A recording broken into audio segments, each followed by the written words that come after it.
the human movement is about setting guardrails and incentives that redirect what we're building to not, again, the power of the technology we're deploying, but the governance of it. And I should say that China, not to pedestalize what they're doing, but they are regulating this technology. During final exams week, which they have a synchronized final exams week, which we don't have here, they actually they force the AI companies, I don't know if you know this, to turn off all of the features where you can send like a photo basically and say like, figure out this, do my homework for me or do this test problem for me. So what they do is that creates an incentive for students to know that they have to learn during the school year. Cheat, They're not going to be able to cheat.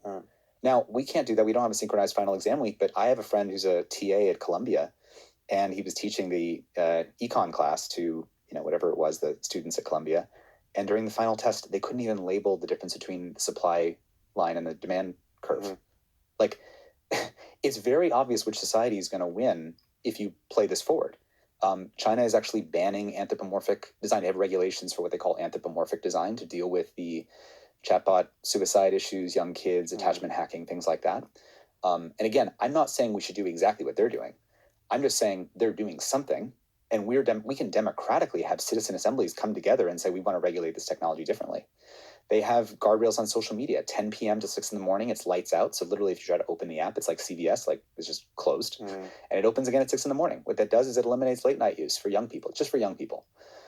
They have limits on video games, I think, Friday through Sunday or something like that. When you use TikTok or their version Douyin, they have the digital spinach version. They show videos that are about science and quantum physics and who won the Nobel Prize and patriotism videos and how to make money in the future. And again, I'm not saying, I want to be very clear for your listeners who might want to misattribute what I'm saying. I'm not saying we should do what they're doing. I'm saying we should do something. And right now we're not getting the best results by letting the worst incentives run the design and deployment of this technology. Yeah, I mean, you just have the dogma that is, it's understandable, but it's quite obviously dysfunctional, that any kind of top-down control of anything is a step in the direction of Orwellian infringement of freedom. It's insane. I mean, we regulate airplanes, drugs, sandwiches. There's some basic things that we can do here. And we really, what's going on here is we give software a free pass. And when Marc Andreessen said that software is eating the world, well, we don't regulate software. So what we mean is software will essentially deregulate every other aspect of the world that had been regulated before software was there. So, for example, there used to be laws about marketing to children, like advertising to children. Saturday morning cartoons have to be a certain way. You can't have sex products or something like that sold during that hour. When YouTube for Kids and Snapchat and Instagram take over Saturday morning, all those protections are gone. So part of what we have to get is what's different here is that software is actually eating this substrate. Like, it's different if I'm making a product like a widget where here's a device, here's a hammer, and you can buy that hammer, you can pay me, and now you've got a tool in your hand, you can go do something. That's the economy. We like that kind of the economy. But now what I'm selling you is the ability to manipulate and downgrade children, where the product is actually not a benefit. The product is the person's behavior being monetized and coerced with behavior modification and manipulation. That is a self-undermining, like we're selling our soul, basically. Like in the societal body, if you imagine a body of society, and there's kind of like the brain of that society, which is like its information environment. Well, we're selling the brain to brain damage. So now that's for sale. But it wasn't used to be for sale in the same way. You used to have the fairness doctrine or things like this. You had some public, funded media. Obviously, it's been for sale in some degree for some time. You had children's development. So let's call that like the heart of the societal body. And that used to have limits and restrictions. You can't sell full access to the heart. But now you can. And in fact, just so people know, one of the things that's been happening that has not been widely reported is that AI videos, like just AI slop, has basically taken over the thing that most children are watching. So it's like animated characters and scripts that it's just nonsense. But it's all generated by AI, and it's becoming one of the primary things that's essentially exposing children to when they're early. Like, do you think this is not going to end well? I hadn't thought about the use case with young children, but for adults, I guess this is just reasoning from my own experience, but I became somewhat optimistic that the AI slopification of everything might produce a bankruptcy. We get to reverse course. We're just going to lose interest in that kind of content. I just see when I can no matter how creative or beautiful, amazing it might seem to be, when it's obvious to me that this is just AI, like it's a nature. It looks like the most amazing nature video ever. Right. The lions and the hyenas and the gorillas are all in the same place, and they're all about to fight or something, and then it becomes obviously AI because it's too good to be true.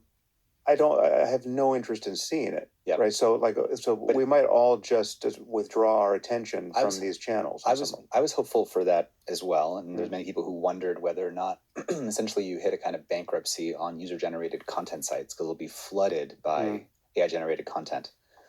But there is something this makes me think of as a previous guest of ours, of yours and mutual friend. He was on our podcast as well, Anil Seth, the neuroscientist, who talks about the phenomenon of what's in psychology, I guess, called cognitive impenetrability.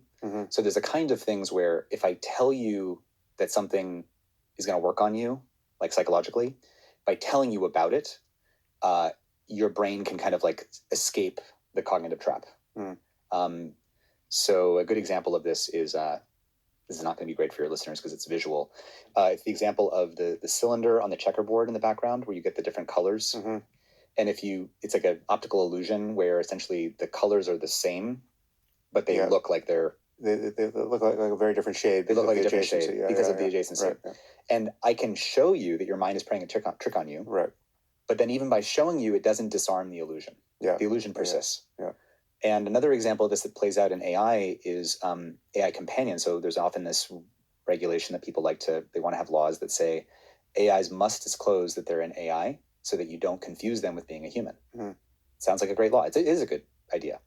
A human should never be confused talking to an AI and think that it's a human.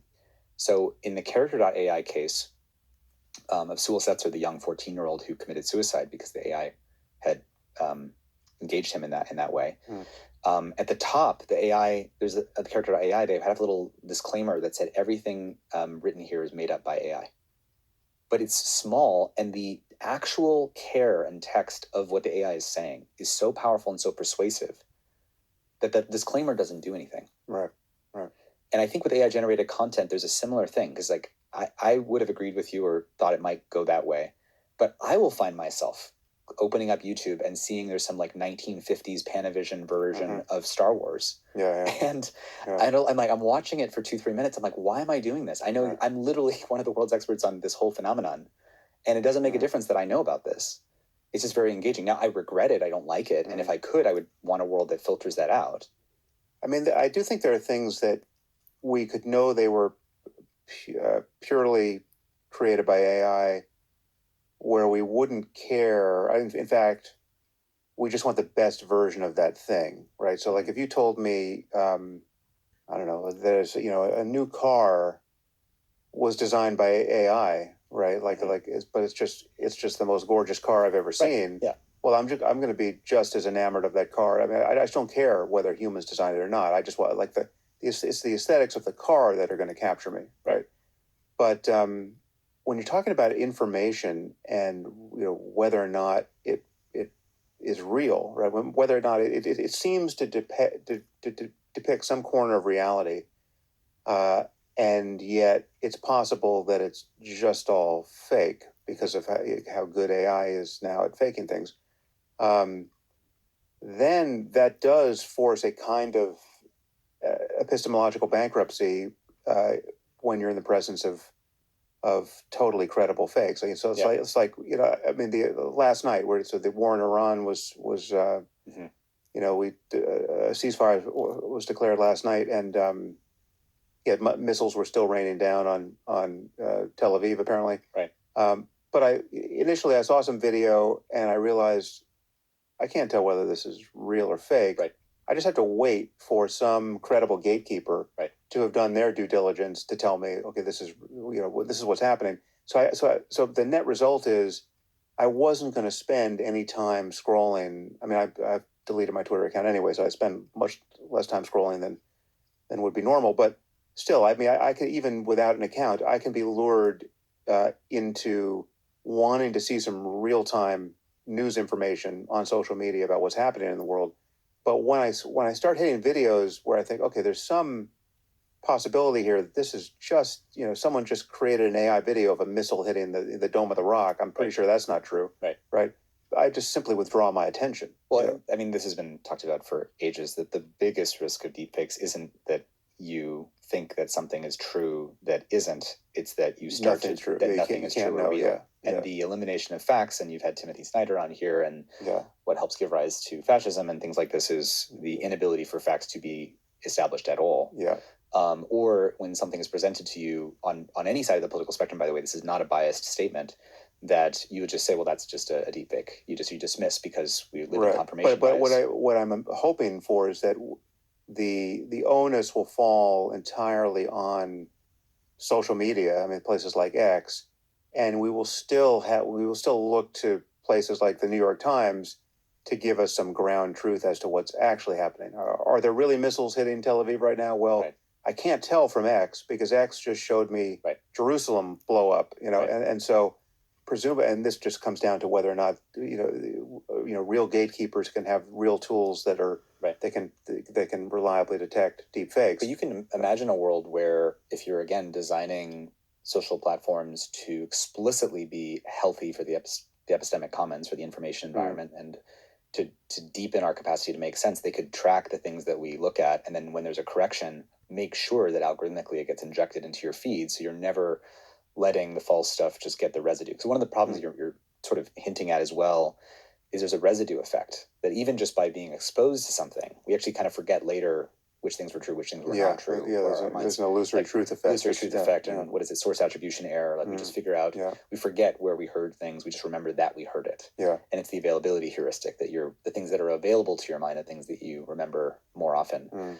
And that's part of the information warfare environment, is just making certain things more available.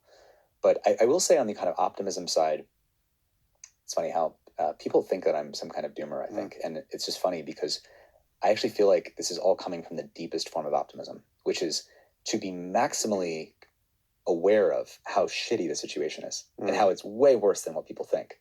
And to still wake up every day and stand for, this can be different, this can be better. Yeah. And one of the things that is true now that wasn't true 2 years ago is, people used to wonder, especially as a social media critic person, Tristan and co at Center for Humane Technology, why don't you start an alternative social media platform if you're so concerned and you think you could do it better? And the answer was, for anybody who was trying this, and I got emails from the thousands of people over the last 10 years saying, I've got a better social media platform, and then it never works. And there's two reasons for that. One is the Metcalfe effect, the Metcalfe monopoly, that there's a Metcalfe network of everyone else is only on the existing social media platform. It's hard to get people off.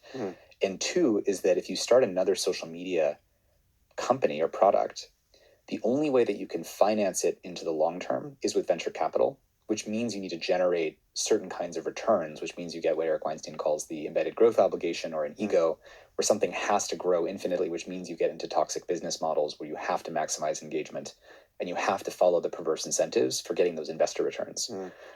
What's true now that's different with social media is you can vibe code an entire social network in which you can do it with an architecture that Claude will do for you, and it will cost less than $1 per year per user to keep that thing going. Right. That is astonishing. Yeah. It means you don't have to raise venture capital to start a healthy social network that does not optimize for engagement. What you would need to do is organize in kind of one day a mass exodus from the existing platform, where you do like a quick export my data type thing, and which should be laws, by the way. Just like you can take my phone number and say I want to move to another cell phone provider, I should be able to take my social network and one click, like export and then switch to another network. And you could organize a mass exodus to a healthy social network that doesn't have perverse incentives. So there's actually more opportunity today in 2026 to transition from the toxic business models of social media as we know it to something that is not incentivized that way at all. And I have a few friends who are working on some side projects like this, but that's one note of optimism. And I think that's the human movement too, is people waking up to the bad incentives that have gotten us here, and then actually starting to self-organize and vibe code other answers. And there are people who are vibe coding governance solutions, and people who are vibe coding, hey, this is an anti-innovation, let's use AI to look through the books of past regulation in the city of San Francisco, and like the 90,000, whatever pages of municipal codes, and it finds all the stuff that is no longer relevant. And it shows you what we need to like strip out and get rid of in the laws, and then what would be the new instantiation of the spirit of that law. And so you can, instead of having recursively self-improving AI, we can have AI be enhancing our self-improving governance.